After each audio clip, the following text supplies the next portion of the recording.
আজকে তোমরা দেখছো, সারা পৃথিবী দেখছে, একজন 33 বছর বয়সের যুবক, এই যুবক ইমানদার ছিল।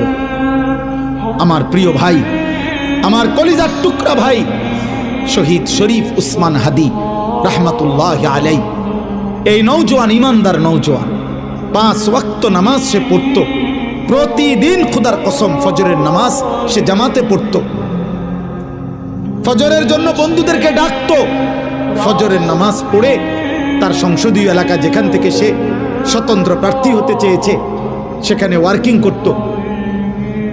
যেদিন গুলিবিদ্ধ হয়েছে সেদিন তো সে জুমার নামাজ পড়ে আল্লাহকে সেজদা দিয়ে মসজিদ থেকে বাইরে হয়েছে। এর কিছুক্ষণের মধ্যেই সে গুলিবিদ্ধ হয়েছে। সে হাফেজে কোরআন ছিল, তার বাবা আলেম ছিলেন, তার বড় ভাই আলেম, সে মাদ্রাসার ছাত্র ছিল, সে আল্লাহকে ভালোবাসতো, পাক্কা ইমানদার ছিল। তার হৃদয়ের সবটায় দেশপ্রেম, মাতৃভূমির 1 ইঞ্চি জমিন